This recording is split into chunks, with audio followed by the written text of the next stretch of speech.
Mi primer día en mi entrenamiento como capellán en el Hospital General de Los Ángeles, realmente fue un día exhausto. Lo recuerdo muy bien, fue muy pesado emocionalmente hablando.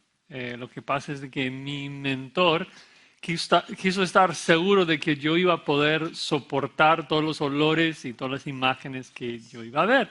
Porque los familiares están ahí y muchas veces están por desmayar, y si el capellán está desmayado, pues no puede ayudar mucho.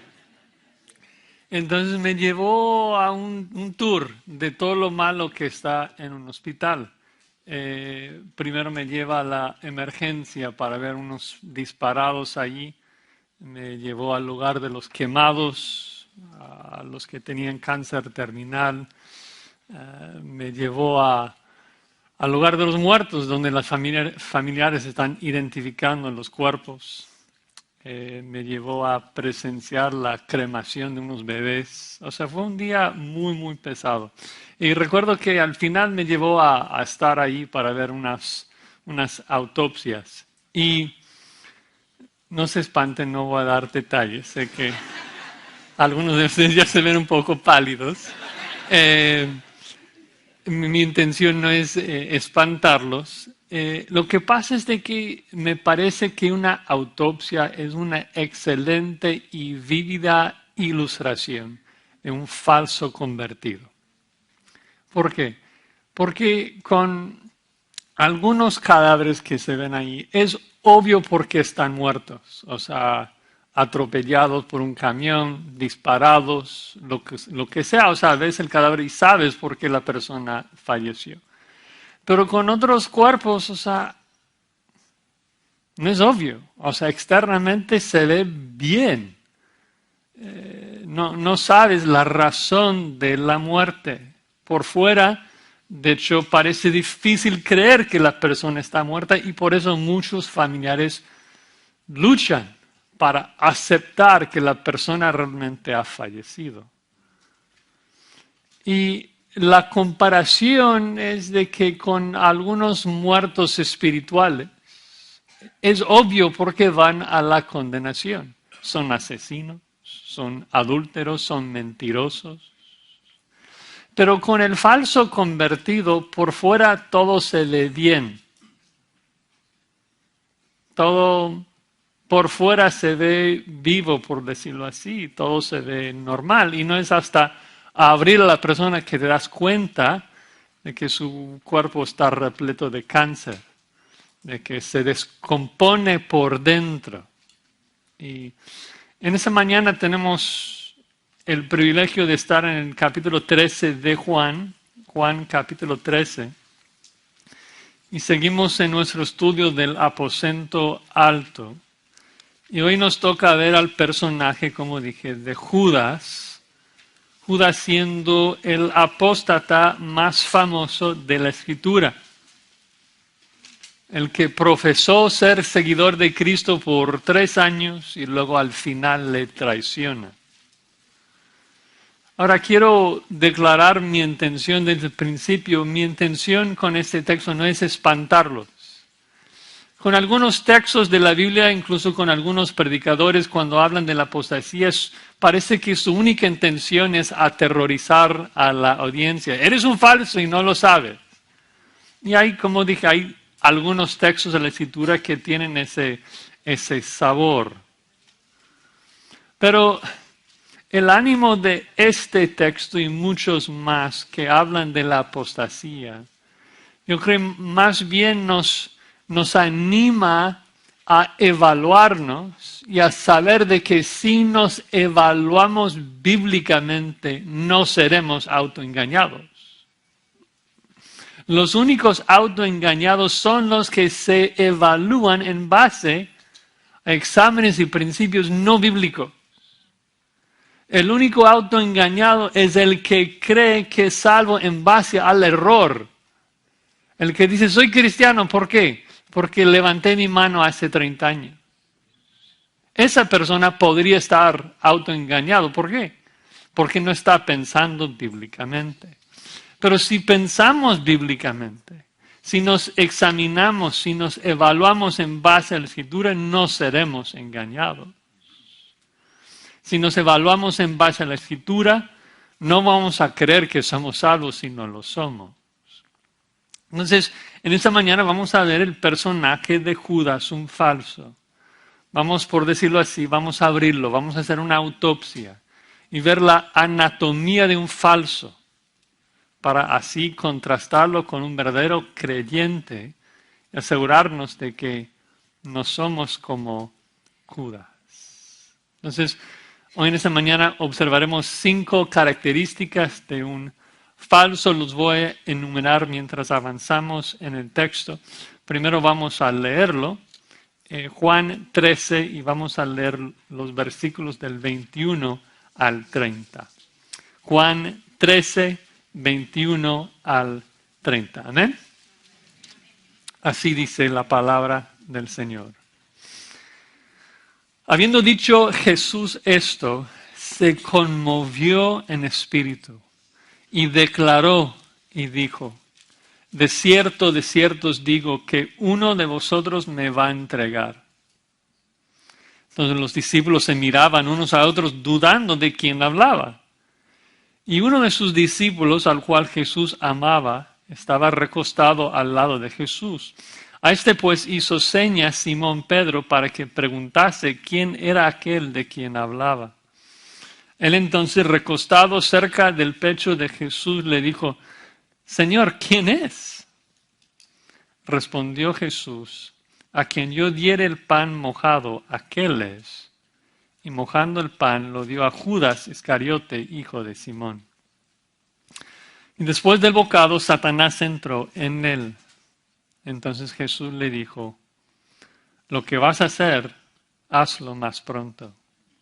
Pero ninguno de los que estaban a la mesa entendió por qué le dijo esto. Porque algunos pensaban, puesto que Judas tenía la bolsa, que Jesús le decía: compra lo que necesitamos para la fiesta, o que diese algo a los pobres. Cuando él pues hubo tomado el bocado, luego salió, y era ya de noche. Señor, te suplicamos en esta mañana que nos ayudes a comprender este texto y que tu Espíritu Santo nos capacite para ponerlo en práctica, que podamos realmente evaluarnos en base a este texto y que podamos salir animados y confortados de que tú conoces a los que te pertenecen. Y te lo pedimos en el nombre de Cristo Jesús. Amén.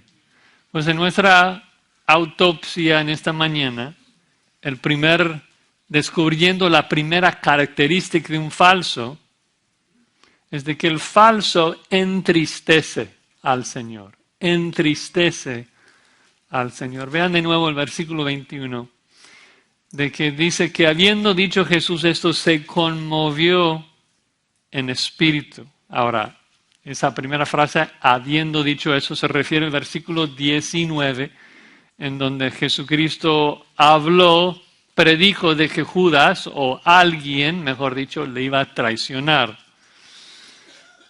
Pero luego dice de que se conmovió en espíritu. Y esa afirmación, esa frase es muy, muy fuerte. Habla de una angustia. Y muchos comentaristas observan de que el apóstol Juan en su evangelio no nos relata la historia ahí en Getsemaní. Los otros autores de los evangelios lo relatan. Juan, sabiendo que los otros 3 evangelios ya la gente tenía acceso a esos, no siempre relata las mismas cosas. Y Juan 3:21, en un sentido, esta sección es el Getsemaní de Jesús en Juan. Es el momento en que Jesucristo frente a su muerte, sabiendo que va a morir, sabiendo de que Judas le va a traicionar, lidia con esa realidad. Lidia con la realidad de que Judas le va a entregar, de que pronto, en menos de 24 horas, será crucificado. Y Jesucristo decide aceptar esto y obedecer el plan de Dios.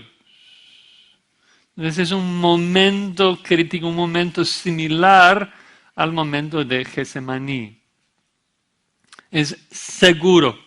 De hecho, allí ese verbo cuando dice que Cristo declaró, es el verbo dar testimonio, es un término legal, el testimonio que darías frente a un juez.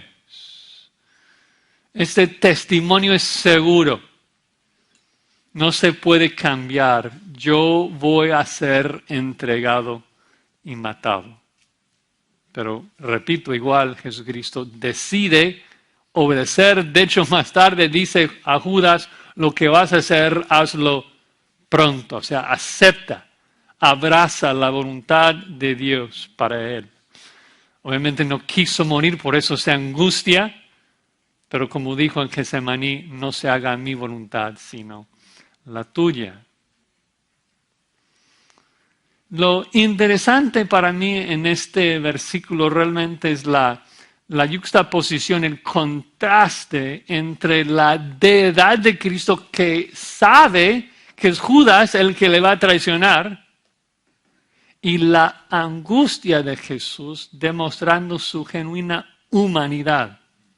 O sea, estamos lidiando con una persona que por un lado es omnisciente y sabe que es Judas que le va a traicionar, que va a ir a la cruz, sabe todo el plan, sabe el futuro, y por otro lado está angustiado, está conmovido, porque tiene emociones humanas. ¿No? Es una persona, es 100% Dios y 100% humano. Ahora, algunos comentaristas, cuando dice allí de que Jesucristo se conmovió y anuncia la traición de Judas, piensan que Jesucristo está dando a Judas la oportunidad de arrepentirse y que está angustiado porque Judas irá a la condenación y no quiere esto. Y por un lado entiendo esto y creo que es cierto de que Jesús, siendo Dios, no quiere la muerte del impío. O sea, Jesús es Dios, amén. Entonces todo lo que la Escritura dice acerca de Dios es cierto también de Jesús. Entonces si Ezequiel 18 dice, no quiero la muerte del impío, entonces Jesús no quiere la muerte del impío, no busca, no desea la muerte de Judas. Si la Biblia nos dice en 1 Timoteo 2 de que Dios quiere que todos vengan al arrepentimiento, entonces Jesucristo, claro, desea el arrepentimiento de Judas. Pero al mismo tiempo, en este contexto, Judas ya está lejos de esto. La traición de Judas ya es seguro. Y creo que más bien Jesús está pensando en otras realidades bíblicas, como la realidad Romanos 9:22, de que Judas es un vaso de ira preparado para la destrucción. De que 1 Pedro 2, Judas fue destinado para la desobediencia. Entonces Juan no presenta este texto como que Judas está ahí tambaleando entre, lo voy a traicionar o no lo voy a traicionar. No es seguro. Judas es apóstata. Judas tiene en su corazón el de traicionar a Jesús. Y es lo que la narrativa de los evangelios nos relata. Judas está resuelto, Judas está más allá de la oportunidad de arrepentirse, no quiere. Es lo que vemos, de que aún después, Judas lleva años robando a Jesús, mintiendo todo su pecado, rechazando. Y aún al final, después de traicionar a Jesús, siente mucho remordimiento, ¿recuerdan? Entregado sangre inocente, entonces ¿qué hace? Va con los judíos y dice, he hecho mal, no debía haberlo hecho. Y siente tan feo que va y comete suicidio. Lo que no pudo hacer es simplemente confesar su pecado. Lo que no pudo hacer es simplemente ir a Jesús y decir, Jesús, perdóname. Y es lamentable porque Judas estuvo allí cuando Jesús dijo, a los que a mí vienen no les echo fuera. Judas lo supo, pero decide desobedecer. Judas siente defraudado. Quiso un Jesús que iba a ser el rey, que iba a derrotar a los romanos y poner a Judas como gobernador. Pero Jesús no lo hizo, no fue su plan.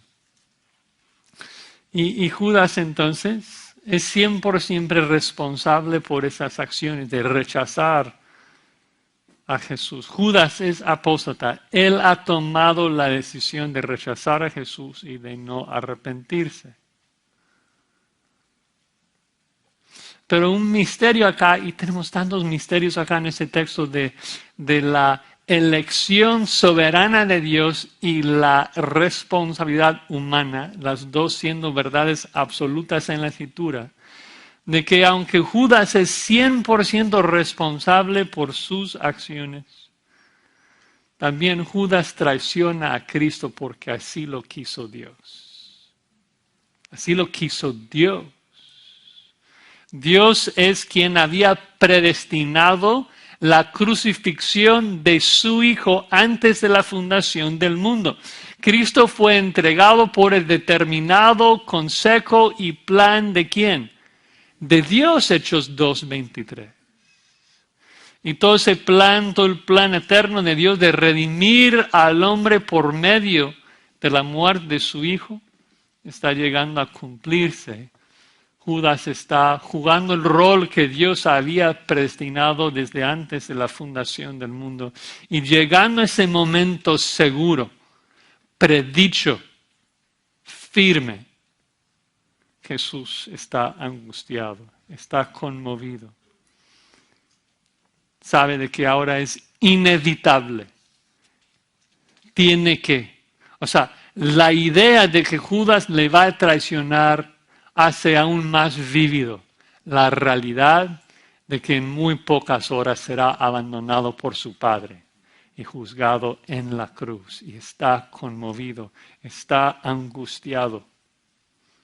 Así demostrándonos su capacidad de morir en nuestro lugar, porque nos demuestra que es un humano, que es hombre. Muestra que es un Mesías apto para morir en el lugar de hombres débiles como tú y yo.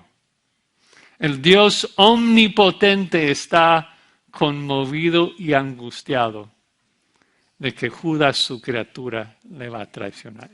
O sea, es un misterio, parece hasta una contradicción de términos, de que el Dios omnipotente, omnisciente, está angustiado por lo que una criatura le va a hacer. Cuando Dios es quien había predestinado la traición de Judas. Pero el punto es que le duele. Le duele. Y mi punto acá, hermanos, es de que esto debe ser un gran motivo para arrepentirnos. La realidad de que el falso entristece al Señor. No es de que, bueno, el falso ya está predestinado para eso. O sea, yo no soy escogido. Algunos dicen. O sea, para el verdadero creyente, la realidad de que el pecado, la traición, entristece al Señor debe ser un gran motivo para evitar la incredulidad, un gran motivo para obedecer a nuestro Señor.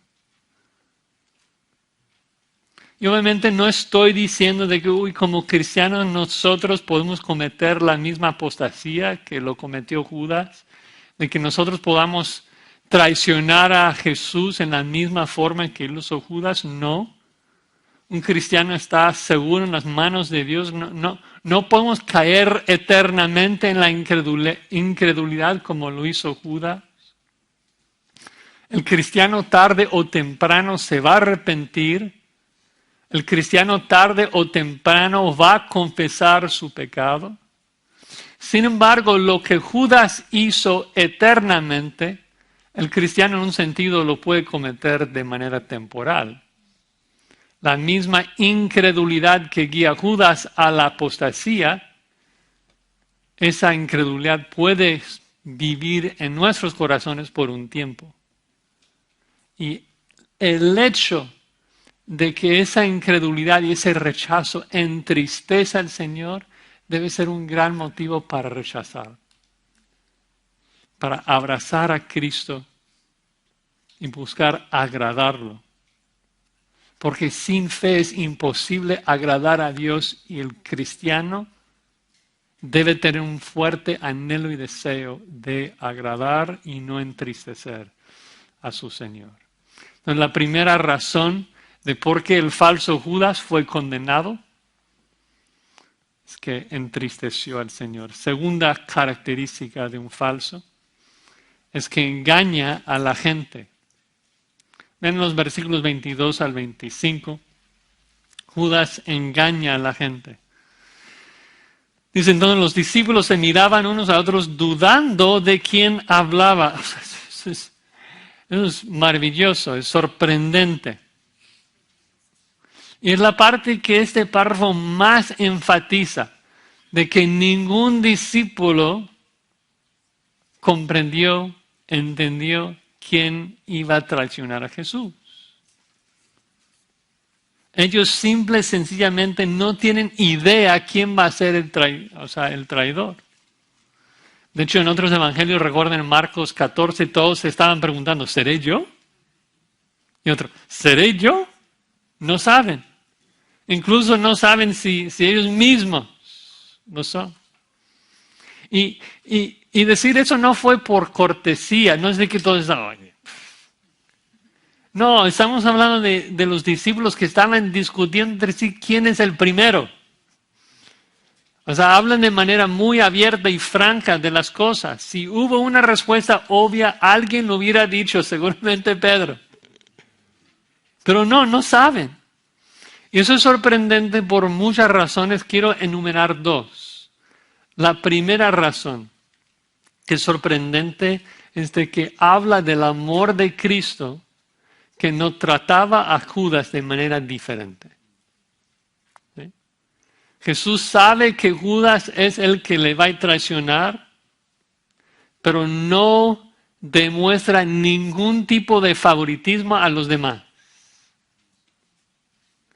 Y es difícil de creer porque somos tan dados a mostrar favoritismo en nuestra cultura como humanos. Hacemos acepción de caras. Tratamos bien a la gente que nos cae bien. A la gente que pensamos que a lo mejor si lo tratamos bien podemos beneficiar algo de su amistad. Y los que no nos cae bien, los que pues no podemos sacar ningún provecho de ellos, pues los tratamos mal. Pero no Jesús. Él trató igual a Judas que a Pedro. De tal manera que Pedro ni siquiera sabe que Judas es el traidor. Y quiero mencionarlo porque hace un buen balance entre la realidad de que Jesús sabe que Judas es el traidor. Cristo no solamente sabe, sino que predestinó que Judas iba a ser el traidor. De que Cristo fue entregado por el determinado consejo de Dios. Aunque esto es cierto, no hace que Dios sea un Dios cruel o malo. Hay algunos que creen que la elección, la soberana elección de Dios hace que Dios sea un Dios malo, que quiere quemar a la gente. Pero no es cierto. Es un misterio que no logro comprender. Pero aunque Dios es soberano y aunque es Dios que decide no redimir a Judas, al mismo tiempo Dios le da a Judas toda oportunidad, todo su amor. Ahí Jesús le da todo, le trata bien de manera en que el único culpable por la condenación de Judas es el mismo Judas. Y así es con todo incrédulo. Si alguien va al infierno es porque ese alguien rehúsa creer en Jesús y punto. Es el único culpable, no hay ningún otro. En una cultura como la que vivimos hoy, en donde todo todos son víctimas de algo, es una verdad tan importante. Apuntamos el dedo a quien sea. Tú eres víctima por lo que te hizo tus padres o por algo. Siempre la gente busca que sea víctima. Nadie va al infierno por ser víctima de otro. Nadie. Todos somos opresores. Si alguien va al infierno es porque ese alguien lo merece. Ahora, el punto de esta sección es de que Judas pudo engañar a todos. En parte en base al amor de Dios, de que Cristo amaba a todos por igual. Pero pensemos en esa realidad de que Judas pudo engañar a todos los demás discípulos. Nadie lo sabía. A tal punto vean el versículo 23 que tienen que preguntar. Dice, uno de sus discípulos al cual Jesús amaba estaba recostado al lado de Jesús. Los discípulos tienen que preguntar porque no saben. Con esa frase, el discípulo que Jesús amaba, creemos que se refiere al apóstol Juan, que no quiere mencionar su nombre. También la iglesia primitiva nos hablan de eso, la tradición.